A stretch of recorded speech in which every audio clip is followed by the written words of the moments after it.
સદગુરુ મહારાજની સત્ય સનાતન સતી ધર્મની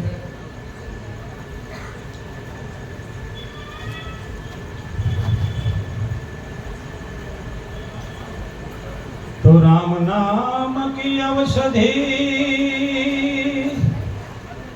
हरि नीति से जो खाए अंग पीड़ा व्यापे नहीं અને महारोग मटी जाए तो कबीर घर प्रेम का खाला का घर नाई शिष्य सौंपे सदगुरु मिले तो भी सस्ता जान। सदगुरु महाराजनी जय। આજનો જે લાલજી મહારાજની જે તિથિ નિમિત્તેનું ભજન અને ભોજન ના દાતાશ્રી જે દિલીપભાઈ બલ્લર અને એમનો પરિવાર જે મળી અને જે આજે આ અમૂલક દિવસ જે બધા માટે આપણા સંતો માટે અને બધા મહાપુરુષોને બોલાવી અને એમના તરફથી ખૂબ ખૂબ મોટો ફાળો આજના દિવસનો અને આજનો દિવસ જ રળિયામણો છે. કાલ તો કોઈને ખબર નથી એટલે હવે તો બધા પરમહંસો વધ્યા હોય એવું લાગે છે. કારણ કે હવે છૂટે દોરે મજા આવશે આપણને કા એટલે સમજાય તો આ પાડવી નકર પછી આપણે ના પાડવા એટલે કારણ કે આમાં હવે બધા સંતો વધ્યા છે અને જેને પરમહંસ કહેવાય. જેને પરમહંસ કોને કહેવાય કે જ્ઞાન અને વૈરાગની જે બે પાંખ આવી હોય. કારણ કે હંસ તો હોય પણ એની ઉપર પરમહંસ લગાડ્યું એટલે પરમહંસની સ્થિતિ જેને જ્ઞાન નક્કી થયું છે ગુરુના શરણે તો ખરેખર જ્ઞાન એટલે શું છે? જ્ઞાન એટલે આ વ્યવહારિક જ્ઞાન તો બધા પાસે છે ભરપૂર છે. અને આ અત્યારે આધુનિક યુગ નાના છોકરાથી માંડીને જો આપણે સમજીએ ને તો ફોનમાં છોકરાને બધી ખબર પડે, આપણે કરતાં વિશેષ ખબર પડે છે. એટલે આ યુગમાં કાંઈ જ્ઞાન બહુ એટલું બધું સહેલું નથી પણ છતાંય કયું જ્ઞાન સહેલું નથી. આ જ્ઞાન તો બહુ સહેલું છે ભૌતિક, પણ જે પોતે પોતાને જે જાણવા ને એ જ એક બહુ કઠિન કામ છે. કારણ કે સાસુ બોલું તો કે રામ રૂઠે, સાસુ બોલું તો કે જગત रूठे અને ખોટું બોલું તો રામ रूठे. કબીર બિચારા क्या करे, दोनों काम है कठिन. સાસુ કહીએ ને તો જગત रूठे છે અને જો ખોટું કહેવામાં આવે તો આપણો રામ रूठे. હવે આ दोनों કામ કઠિન છે પણ છતાંય સત્ય કીધા વિના રહેતા નથી. કારણ કે સત્ય સંત નો કહે તો કોણ કહે? આ જગતમાં આ બધું વખાણ કરવા વાળું તો આખું જગત છે. કારણ કે જેટલા વખાણ થાય છે ને એટલું બધું આપણને આ જીવનમાં લોલીપોપ કહેવામાં આવે ને શું કહેવાય દેશી ભાષામાં. કારણ કે કાંઈક નું કાંઈક પકડાવે અને સદગુરુ શું કરે છે તો કે બધી ધારણાને તોડી નાખે. પહેલું તો આપણે તમામ ધારણાનું ખંડન કરી નાખે. એનું નામ સદગુરુ. સદગુરુ એટલે સત્ય તરફ લઈ જાય. તો આ જગતમાં સત એવું છે શું? આ જગતની માલિકા સત વ્યાપક છે પણ છતાંય આપણને એમાં શ્વાસ ખૂટતી નથી. હવે શ્વાસ નથી ખૂટતી એનું કારણ શું છે? આ સદગુરુનો માર્ગ એવો છે કે વસનની ધારા ઉપર આવે છે કે જે વસનના પૂરા એ નર નહીં અધૂરા, વસનનો લાવો જો ને મનમાં ઠાઠ. જે વસનનો નર પૂરો છે ને એને આ જ્ઞાન સુગમ થઈ જાય છે. કે સુગમ સુગમ સાંભળ્યો જે શિવ સદગુરુ હોય જેને કોને સુગમ થાય છે કે જે વસનના પૂરા છે એના માટે આ સુગમ છે, નકર અગમ ને અગોચર પણ છે. કારણ કે આપણે બધી હાથ પાડીએ છીએ. આમ જોઈએ તો ગુરુને શરણે જઈએ તોય હા પાડીએ, આપણને સમજાય નહીં તોય હા પાડી દઈએ, દેખાય દેખીથી હા પાડીએ, એકે પાડીએ તો બીજાએ પાડી, ત્રીજાએ પાડી. એટલે એક જંગલ હતું, એમાં મધપોળો બેઠો હતો મોટો, અને મધને ઉડાડ્યો એટલે માખી તો બધી ઉડે. હવે માખી ઉડીને બધી માખી ઉડીને આવી આપણા પલસાણા જેવું એક નાનું ગામ હતું ત્યાં. હવે બધી માખી ત્યાં ઉડીને આવી એટલે કે ભાઈ માખી મધપોળો હતો ને ઉડ્યો એટલે બધા કે અરે બાપુ વાહ, બાપુ વાહ. હાચું એ કે એક ગોળની ફેક્ટરીમાં બધી માખીઓ કરી ગઈ કે અરે બાપુ અરે. એ કે એક એક કટો લઈને બધી માખીઓ એક ઉડી કે અરે બાપુ. એટલે એવું હોય કાંઈ હાવ એક માખ એક ગોળનું ભેલું લઈને ઉડી શકે, પણ તોય આપણે હાથ પાડીએ બાપુ કહે બધી. એટલે આ રોગ જાતો નથી. કારણ કે એના મૂળ સુધી પગવા માટે જ્યાં સુધી પ્રશ્ન નહીં પકડીએ ને ત્યાં સુધી આપણને આ વાત સમજાવવાની નથી, ક્યારે સમજાવવાની નથી. સત્ય સુધી પહોંચવું હોય તો કોઈ પણ એક તમારી નિષ્ઠા જોવે, એક પોતાની શ્રદ્ધા, વિશ્વાસ ને નિષ્ઠા, ત્રણ વસ્તુ તો મજબૂત જોહે અને જોહે. તો નિષ્ઠા કોને કહેવાય? મારા સદગુરુએ કીધું છે તું બ્રહ્મ છો એટલે છે, પછી સમજાય નહીં તો આપણને ભલે એથી વળગી રહેવું.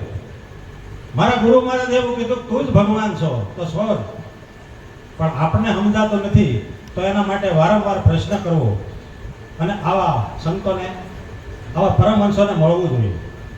સંત સમાગમો રોજ નિત્ય કરવો જોઈએ. આપણને ન સમજાય ત્યાં સુધી એક પ્રશ્ન આપણે કદાચ 1000 વખત પૂછવો પડે તોય પૂછવો જોઈએ, ત્યાં સુધી આ વાતમાં આપણે આગળ વધશું નહીં. કારણ કે આ તો અગમ માર્ગ છે સદગુરુનો, જેને અગમ ભેદ કહેવાય. કે હરજી તમે ભક્તિ જો કરો ને તો કે અગમ ભેદને જાણજો. કોને જાણવાનું કીધું? અગમ ભેદને. તો આપણે ભક્તિ કરીએ જ છીએ ને, તો ભક્તિ કરીએ છીએ એ કઈ કરીએ છીએ? આને અગમ ભેદ જાણવાનું કીધું. એટલે આપણા સદગુરુના જ્ઞાનથી આપણે જો વિષયની તો કર્મકાંડ વાળી ભક્તિ હાલતી નથી. કારણ કે આ અનેક જન્મોથી કર્મકાંડ કરતા કરતા કરતા કારણ કે આપણે હજી પાછા વળતા નથી, અને કર્મકાંડ કરે અને આપણે પૂછીએ કે પ્રભુ કોને તમે નક્કી કર્યા ખબર છે?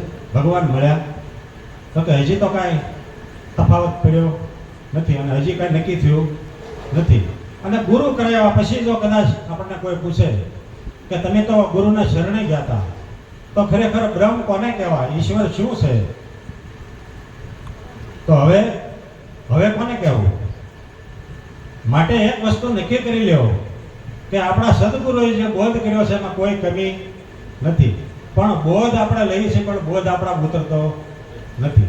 જ્યારે બોધ પોતાનામાં ઉતરે, જ્યારે બોધ સ્વરૂપ થઈ જાય પછી એને કંઈ કહેવાનું રહેતું નથી.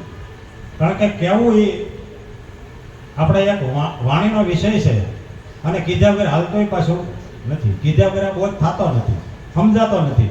આપણે સત્સંગ માત્ર ભેગા થયા પણ અહીંયા જો કોઈ બોલે જ નહીં કાંઈ કે ભાઈ આ તો બધા સમજેલા છે, બધા મૌન કહે તો એમ સમજાય એવું નથી. કેણે તો કયા માત્રમાં, પણ કીધા વગર કોણ જાણે? એટલે કહેવું પડશે. એટલે આપણે ઘણી વખત એવું થાય કે નામની બાદબાકી પણ કરતા હોઈએ.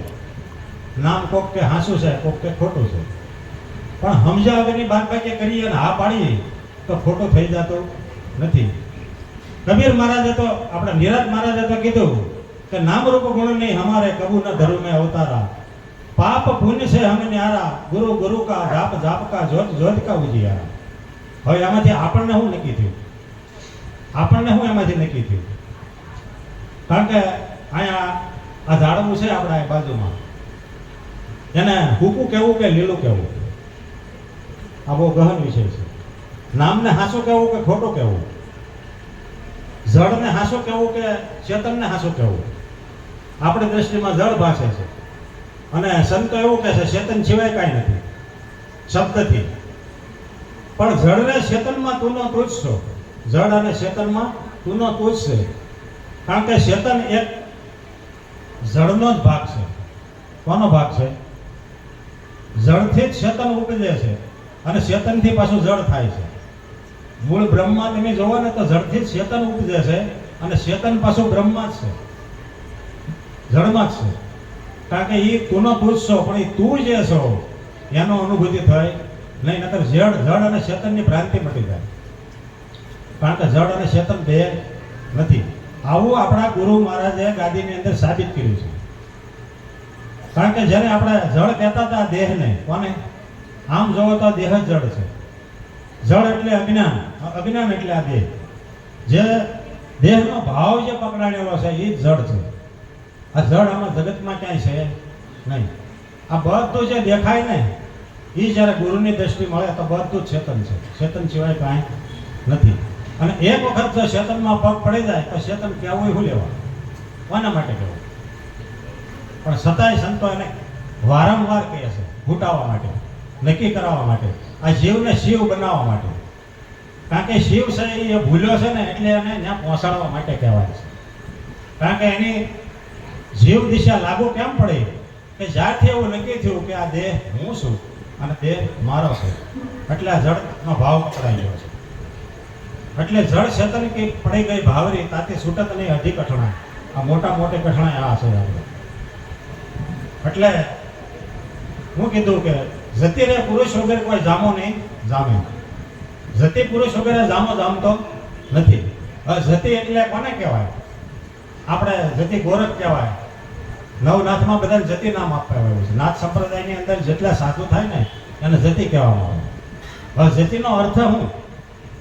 આવું લખ્યું છે પણ જતીનો અર્થ જ્યાં સુધી આપણામાં ન સમજાય અને આપણામાં ન ઉતરે ત્યાં સુધી જતી કહેવો પણ. હવે જતી એટલે જે થોડું સૂક્ષ્મ ને કારણ ને મહાકારણે જે પહોંચી જાય ને એ જતી છે. મહાકારણ એ જતી છે. અને એ જ્યારે જતી પુરુષ પોતે થઈ જાય, ચોથા પદમાં આવી જાય ત્યારે જતીનો એને ઉપમા આપી શકાય. આપણને ત્રણનું આવરણ જાતું નથી, નામ રૂપ અને ગુણનું, થોડું સૂક્ષ્મ કારણનું. કારણ કે કારણ જે છે ત્યાં સુધી કાર્ય છે અને છે. આપણે કદાચ ના પાડીએ કે તમારા માટે કાંઈ બંધન નથી, કાંઈ કરવાનું પણ નથી, પણ જ્યાં સુધી ચોથા પદનો ભેદ ન જાણે ને ત્યાં સુધી કરવું પડશે. અને કરવું એટલે આપણે કહીએ તો મૂકે પણ નહીં, મૂકે ખરું. હવે ચોથા પદ લાવી અને ગુરુ મૂકી દે, ત્યાં લાવી મૂકી દે ચોથા પદ. હવે ચોથું પદ એટલે એનો બાદબાકી થાય ખરી? ચોથા પદને બાદબાકી કરી હોય તો થાય, એટલે નામનો બાદ થાય નહીં. કહેવાય છે કે નામ રૂપ ગુણ નહીં અમારે, પણ કયા નામ રૂપ ગુણનો બાદ કર્યો છે એ આપણે સમજવું પડશે. નિરાંત બાબુએ કીધું છે, બહુ સમજીને કીધું છે કે જે આ દેહને લાગેલું નામ રૂપ ને ગુણ હતું ને એ ગુણનો બાદ થાય, એ ત્રણનો બાદ થાય. કે જે દેહને પકડાણું થયું કે નામ રૂપ અને ગુણ, આજે પાડેલું નામ, જે ગીતાબેન એવું નામ પાડવામાં આવ્યું છે અને ગીતાબેન નહોતા તો એ નામ હતું. હવે એ નામ ગુરુ નિશ્ચય કરાવે છે. એ નામ રૂપ અને ગુણનો નાશ જ્યારે થાય એ ભાવમાંથી છૂટી જાય અને જે ચોથું પદ છે એ વિનાશ છે. પછી ચોથા પદનો જે ભેદ જાણે એને કહીએ હરિનો દાસ. ચોથા પદનો ભેદ એટલે નામનો ભેદ હોય, નામનો ભેદ. નામરૂપ ગુણનો નાશ ને ચોથું પદ જે અવિનાશ છે, ચોથા પદની ઉપરની જે વાત કરી છે નામના ભેદની વાત કરી છે. હવે નામનો ભેદ એટલે તું સ્વયં પોતે. હવે પોતાની જ્યારે લક્ષણા એ નામની જ આપી શકે છે, એ ઠેકાણે ઉભો રહેવા માટે. કારણ કે સદગુરુને કંઈક આસન તો આપવું પડે ને. શિષ્યને આસન આપવું જોઈએ, હું નામનું આસન, નામનું સમરણ. હવે એ નામ છે એ જપાય એવું નથી, આંખે દેખાય એવું નથી, મુખથી જપાય એવું નથી, અને આ રચનાએ રટાય એવું નથી. અને પાછું નિત્ય છે. તમે નામ લ્યો તોય છે અને ન લ્યો તોય છે, એમની બાદબાકી થતી નથી. ઈ નામની પહેચાન કરાવી છે, ઈ નામની ઓળખાણ કરાવી છે. એના માટે આપણે સદગુરુ કરાવ્યા છે. અને જો સદગુરુ સમજાય નહીં ત્યાં સુધી ગુરુ અને શિષ્યનો ભાવ પણ મટે નહીં. ત્યાં સુધી આ ગંગાની અંદર નોખા નોખા સ્વરૂપ બધા દેખાય. આ ગંગા તો એક જ છે. ગંગા એટલે ગુરુનું રૂપ છે. કોનું? ગુરુનું. તો ગુરુના રૂપમાં આપણે બીજી ભૂલ કરીએ છીએ કે આ ઘનશ્યામભાઈ છે, દિલીપભાઈ છે, રમેશભાઈ છે, પછી એના ગુણથી આપણે બસાઈને એને વ્યવહાર કરીએ. પણ એની અંદર જે પરમ તત્વ છે એવડો એ જ ભેદ જાણવાનો છે, પરમ તત્વ.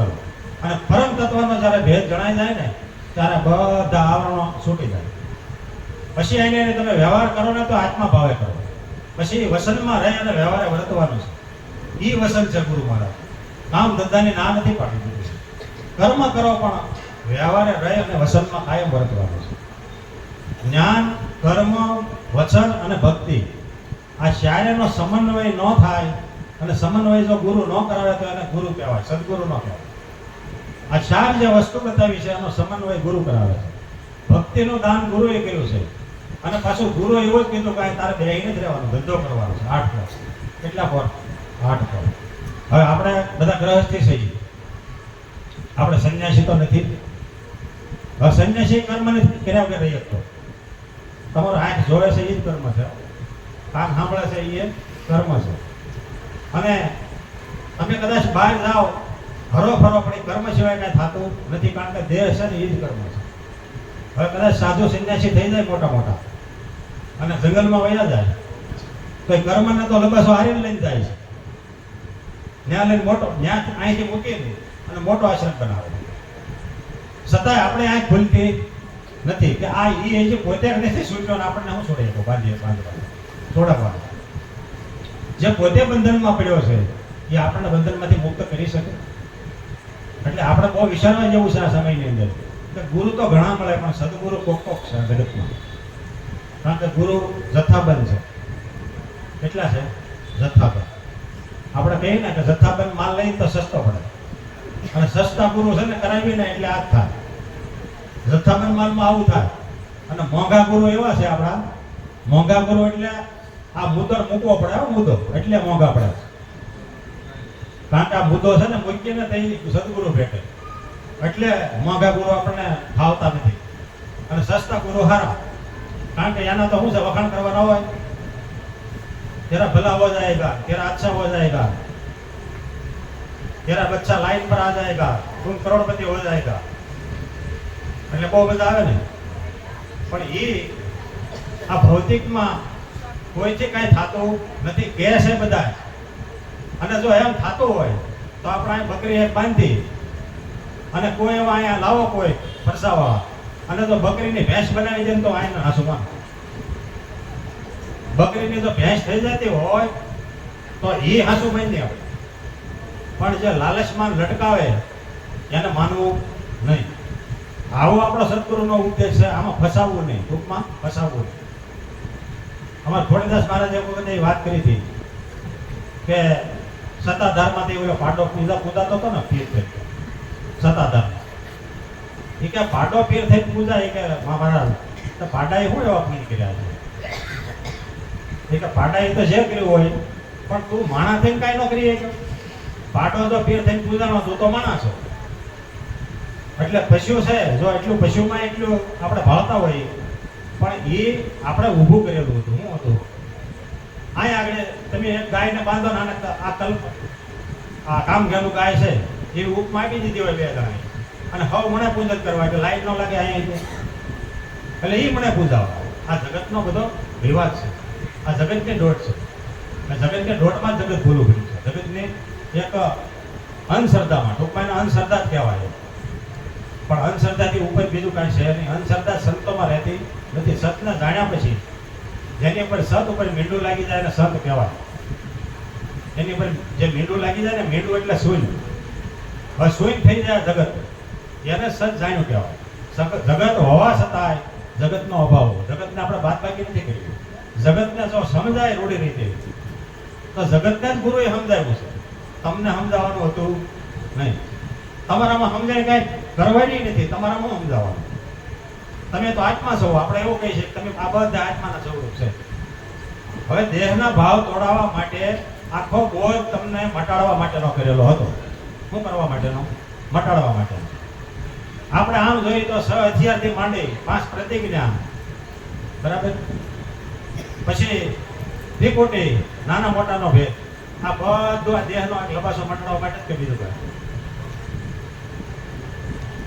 એટલે આમ તો આ બધા થોડાક હવે ઝોલા ન ખાય એવું એક થોડુંક આ એટલે આપણે ઓછો કહે છે ને થોડુંક એ કે જો આમાં જ્ઞાનની ગમતમાં થોડા ઘસશે ને તો એ પ્રભુની પૂજા છે, ગુરુની પૂજા જ કહેવાય.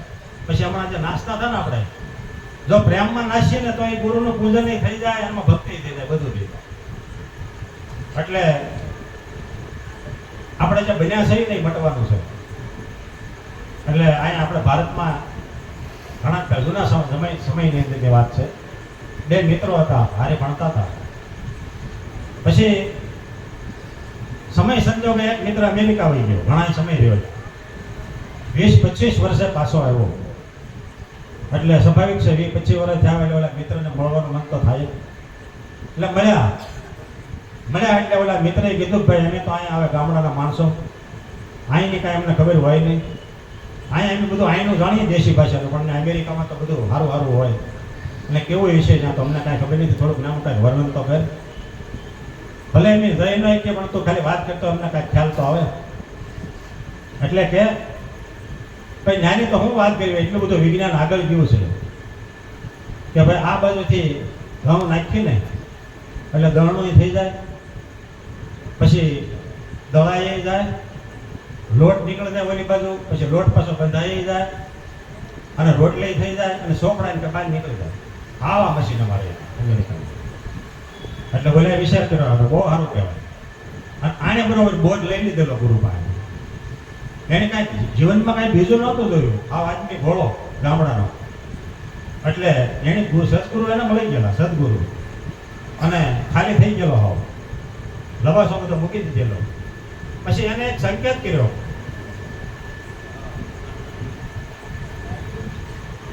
કે બસ તમારે ત્યાં અમેરિકામાં આવડું એવું જ મશીન ખાલી કાંઈ ન કહેવાય. તો ભાઈ તમારે ત્યાં ઇન્ડિયામાં તો શું છે? તો કઈ વાત કરતા ખબર પડે ને. એ કે તને એવું જ મશીન જોયું છે, અમારા સદગુરુ પાસે એવું મશીન છે ને, એ કે અહીં બધી બિલાડા નાખી, કૂતરા નાખી, અને કાગડા નાખી, ગીદડા નાખી, વાંદરા નાખી, કોઈ પાસે નીકળે જાય કે ભગવાન થઈ નીકળે. આવો આપણા ગુરુ મહારાજનો બોધ છે. ખરેખર આપણે વિચાર કરીએ ને તો આપણું જીવન, આપણે વાંદરા હોય કે ન હોય, કોઈ બિલાડા જેવા કીધા, કોઈ ઊંટ જેવા કીધા, સંતોએ વાણિયું કીધું છે, કોઈ કાગડા જેવા કીધા. આપણા પશુ સમાન હતા, કેવા હતા, પણ આય પછી નાખ્યા ને ગુરુએ, એટલે માણાના લક્ષણ આવ્યા, માણા બનાવ્યા, તન મન ધન આપ્યું એટલે ખાલી થઈ ગયા, પાછા ભગવાન થઈ ગયા. અને પાછા છેલ્લે બધું મટી ગયા ને તો એવું કીધું કે તું છો, હવે ભગવાને મટી જાય. આ મશીનમાં નાખે ને ભગવાન કરીને બહાર નીકળી જાય, પણ ભગવાન પાછું બનવાનું નથી. હો આપણે બનવા કઈ જવાનું નથી. ભગવાન જો થાવું ને તો લોસો મોટો મોટો પડશે. એટલે કાંઈ થાવાનું નથી, આ મટવાનો બોધ છે આપણો. અને ગુરુના આપણે બોધમાં તપાસ કરજો, કારણ કે આપણે નાખ્યા હતા ઓલી બાજુથી પહેલેથી, જ્યાં આપણે કોટવાળ બન્યો ને ત્યાંથી કાંઈક બધું કાઢતા આવ્યા ને, ઓલી બેની બાજુ નીકળીને ભગવાન થઈ ગયા હતા. ગુરુ એવું સાબિત કર્યું હતું. તો નામ કોને નક્કી કર્યું? નામ કોને નક્કી કર્યું? તો કે ભગવાન એ નામ છે એ ઈશ્વર. તો તમે કોણ છો? તમે કોણ છો? અમારે એવા આપણે પ્રશ્ન ઘણા કરે કે ભાઈ તમારે ભગવાન તમે નક્કી કર્યો હોય, તમે ભગવાન હો, તો ભગવાન તો વરસાદ વરસાવી દે ને, તો વરસાદ વરસાવી દે. લો કે ને કોક નો કે ફોર્મ ભરે કે ન ભરે, એટલે કહેવાય એવું નથી. એટલે આ સમજીને આનંદ કરવા જેવું છે. અને આનંદ સહિત તમારું સ્વરૂપ છે. અને સ્વરૂપ જે છે ને ત્યાં જે બેસી ગયો ને એને ખાસો આનંદ છે. મારા વાત કરતા હતા ને કે સત ચિત્ત ને આનંદ જે સ્વરૂપ તમારું છે, આનાથી આપણે આગું કહેવાનું નથી. સદગુરુ મહારાજ.